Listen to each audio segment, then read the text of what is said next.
그러한 위대한 선택을 하는 그러한 장면으로 이제 끝이 납니다. 아직은 미완이죠. 그걸로 모든 것이 해결이 되지는 않았습니다.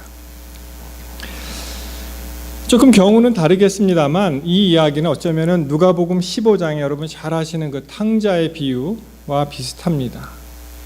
조금 경우는 다릅니다만 두 이야기의 공통점은 결국은 둘 다 아버지께로 돌아왔다는 것입니다. 아버지께로 돌아온다는 그 자체 하나만으로도 굉장한 축복이 여기 있습니다. 여기에 큰 희망이 있습니다. 여기에 새 소망이 있습니다. 여러분, 우리 처지가 어디서 어떻게 여태까지 인생이 정말 힘들게 살았는지는 모르지만 그 상태에서 주저앉지 않고 다시 하나님께로 돌아온다는 결심을 하게 된다면 우리는 똑같은 새 희망과 새 소망, 또 앞으로의 인생이 하나님께서 추구하시는, 우리를 인도하시는 그런 인생 가운데 우리가 들어갈 수 있다는 것입니다. 우리 연령층들이 다 이제 대부분 자녀도 키우시고 뭐 손도 보시고 하는 그런 연령층인데요. 여러분이 다 알잖아요. 자녀를 키울 때, 아이들이 어렸을 때 그 이야기, 그 경험 다 있으시죠? 여러분, 아이들이 문제가 생기면, 아이들에게 어떤 큰 일이 당하면, 아이들이 풀 수 없는 그러한 일이 있으면 어떻게 하면 그 아이들이 그 난국에서 해결할 수 있을까요? 빠져나올 수 있을까요? 어떻게 하면 됩니까? 가장 쉬운 방법이 아이들 스스로 그 문제를 해결하는 것이 아니라 누구한테 가면 돼요? 누구한테? 나를 사랑하는 어머니, 나를 안전하게 지켜주는 아버지한테 가면 그 모든 문제가 해결이 된다는 것입니다. 여러분, 그걸 다 우리 경험을 통해서 다 알지 않습니까? 그렇죠? 자, 보십시오. 어린아이들에게는 재력도 없습니다. 힘도 많이 있지 않습니다. 사물을 판단하는 능력도 없습니다. 뭐가 어떻게 돌아가는지도 잘 모릅니다. 그래서 그들이 가장 절실하게 도움을 받을 수 있는 곳은 바로 그를 낳아주고 길러주는 사랑하는 부모님께 돌아가는 길이 가장 현명한 방법이라고 우리가 익히 알고 있습니다.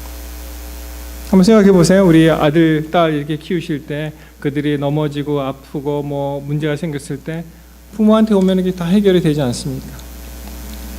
그걸 다 아는데 우리는 이제 장성하고 부모의 입장이 되었는데 우리는 하나님께 돌아가지 않는 거예요. 우리가 우리 힘으로 해결하려고 합니다. 우리는 아이들을 그렇게 다 키워놓고선도 다 잊어버렸어요. 그러나 왜 우리가 고아처럼 삽니까?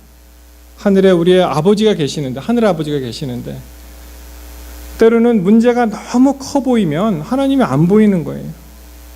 문제가 너무 커지면은 나의 믿음은 다 사라집니다. 그러나 기억하십시오. 그 어떠한 문제보다 더 크신 분이 하나님이시라는 것입니다. 더 큰 문제보다 더 크신 분이 하나님이시고 하나님께서 능히 이러한 모든 것을 해결하실 수 있는 분이 바로 하나님이세요. 잊지 마시기 바랍니다. 여러분, 제자들도 마찬가지였는데요. 그들에게 문제가 생겼을 때 자기가 있는 힘을 다 해서 안 되니까 결국은 누구한테 갔습니까? 나중에 예수님한테 갔어요. 좀 이렇게 바꾸면 안 될까요?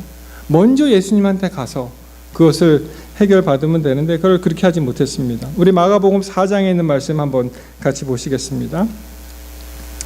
마가복음 4장 40절에 보시면 어찌하여, 예수님께서 이렇게 말씀하셨어요. 제자들에게 어찌하여 이렇게 무서워하느냐, 너희가 어찌 믿음이 없느냐 하시니. 이 말씀이 무슨 말씀이냐면 마가복음 4장 36절에 보시면 35절부터 보겠습니다. 그날 저물 때 제자들에게 이르시되 우리가 저편으로 건너가자 하시니 저희가 무리를 떠나 예수를 배에 계신 그대로 모시고 가매 다른 배들도 함께 하더니 큰 광풍이 일어나며 물결이 부딪혀 배에 들어와 배에 가득하게 되었더라.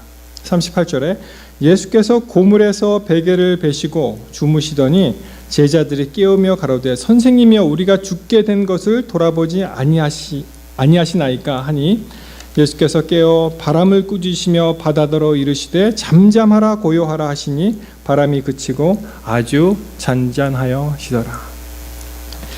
이 말씀 성경에 이렇게 간단하게 나와 있지만 우리 그 시대의 소망을 이렇게 현대말로 번역한 책이 있죠. 메시아라는 책이 있습니다. 거기에 이제 자세히 이렇게 한글 220페이지 그 폭풍의 밤에 보시면 이 사건을 이런 식으로 기술을 합니다.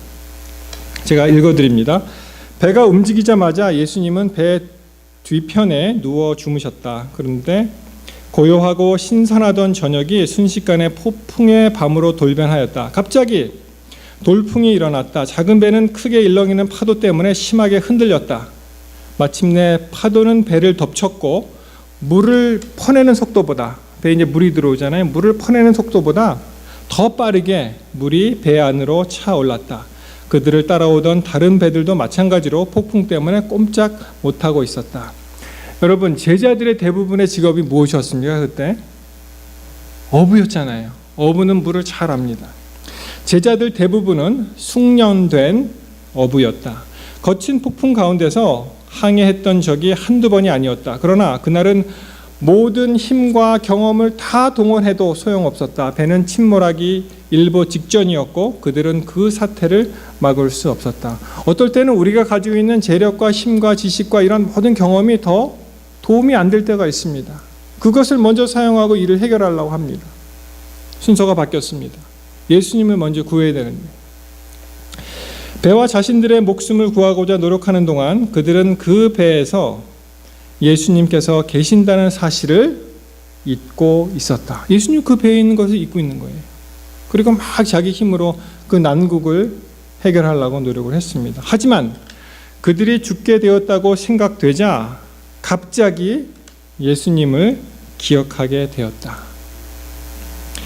예수님만이 그들의 유일한 희망이었다. 여러분, 아직도 그렇습니까? 우리의 오직 유일한 희망은 예수님이십니까? 우리에게 희망이 있습니다. 주여, 주여!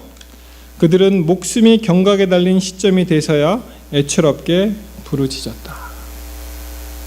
여러분, 이게 좀 바뀌었으면 어떻을까요? 우리 인생도 마찬가지입니다. 제자들을 탓할 이유가 하나도 없어요. 우리도 똑같은 일을 많이 하고 있기 때문에 그렇습니다. 우리가 문제가 생겼을 때 먼저 우리의 경험, 이렇게 하면 돼. 내가 돈으로 해결하지. 내 경험상 이게 맞아. 그게 아니고요. 어떻게 시작하라고요? 우리가 무릎으로 먼저 시작을 해야 됩니다. 예수님 먼저 만나야 돼요. 예수님께 구해야 됩니다. 모든 해결의 원천이신 예수님을 우리는 붙잡아야 한다는 것입니다. 여러분, 마가복음 7장 9절, 10절, 11절에 보면 무슨 말씀이 있습니까?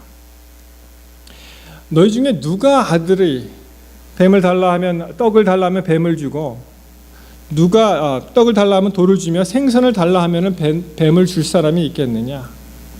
너희가 악한 자이거늘, 그렇죠? 좋은 것으로 자식에게 줄 줄 알거든 하물며 하늘에 계신 너희 아버지께서 구하는 자에게 좋은 것으로 주시지 않겠느냐?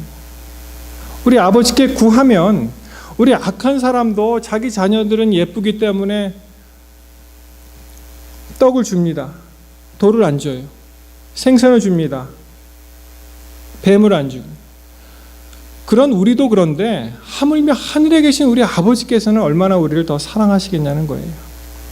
문제는 우리가 그 믿음이 없다는 것입니다. 하나님이 안 보이는 거예요. 우리가 어려움에 둘러싸이면 하나님은 안 계신 거예요. 여러분, 우리가 믿음을 행사할 때는 우리가 어려움을 당했을 때, 힘들 때 그 믿음을 행사하는 것입니다.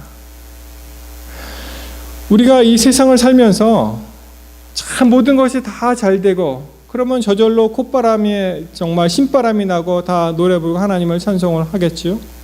그러나 조금 어려움이 닥치면 많은 사람들이 하나님이 계신가 원망하고 또 좌절하고 믿음을 떠나게 됩니다. 여러분, 우리가 믿음을 행사할 때에는 바로 인생의 위기 가운데 우리가 믿음을 행사하는 것입니다. 믿음을 그냥 액세서리로 갖고 있는 것이 아니에요. 믿음을 그냥 놀이로 갖고 있는 것이 아닙니다. 우리가 어려움이 당했을 때, 힘든 일이 있을 때 그 믿음을 행사하는 저와 여러분이 되시기를 이 시간 간절히 바랍니다. 룻기 2장 1절로 다시 가십니다. 룻기 2장 1절. 자, 1절에 미완으로 끝났는데요. 2장 들어오면서 범상치 않은 그런 구절이 제 눈에 들어왔습니다. 자, 2장 1절에 보시면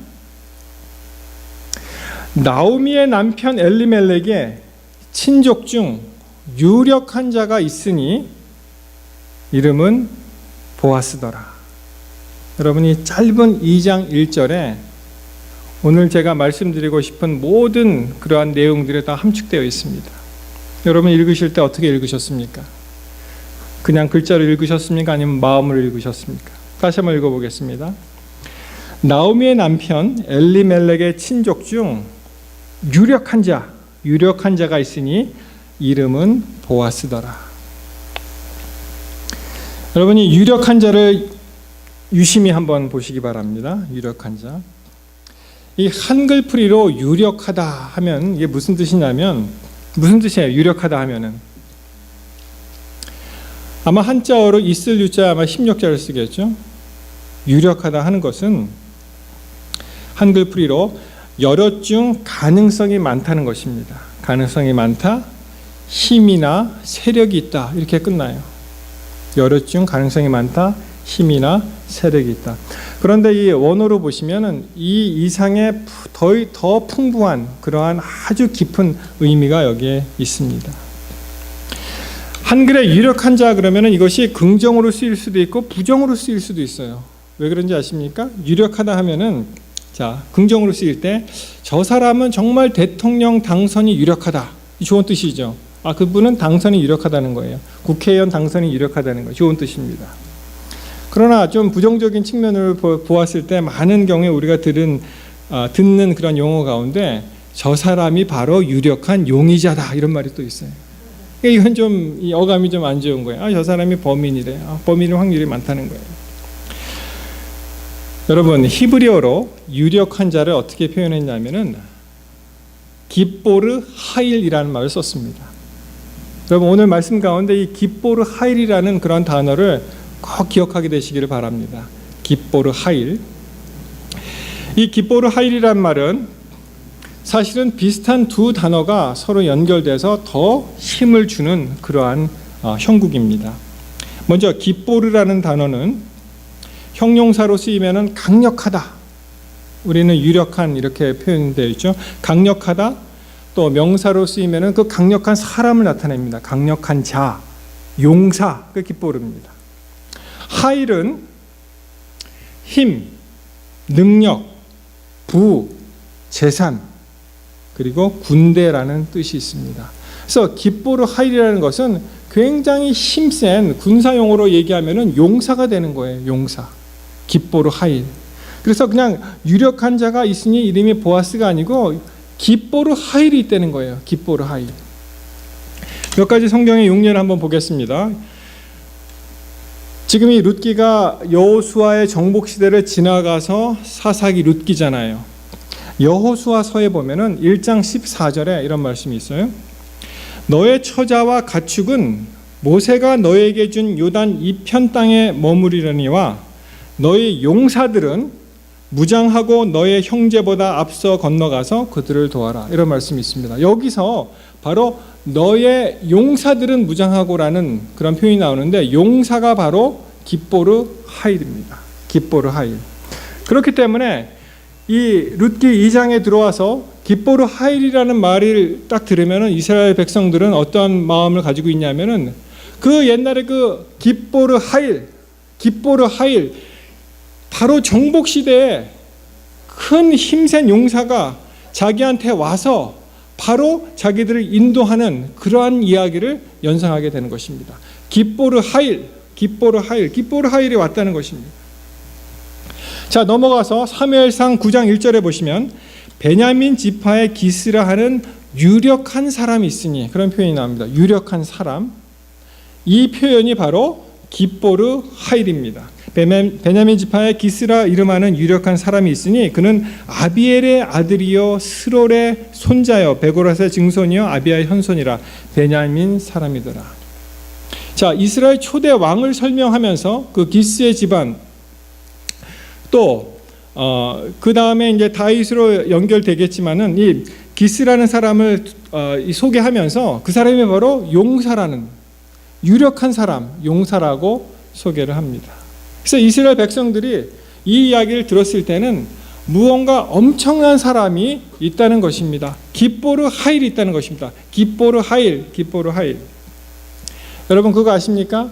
결국 이 깃보르 하일은 바로 우리 예수 그리스도를 나타냅니다.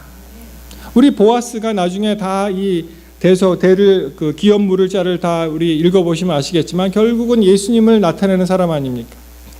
이사야 9장 6절에 보시면 예수 그리스도의 메시아 탄생에 대해서 이렇게 얘기하십니다. 이는 한 아이가 우리에게 낳고 한 아들을 우리에게 주신 바 되었는데 그 어깨에는 정사를 메었고 그 이름은 기묘자라 모사라 그 다음에 전능하신 하나님이라.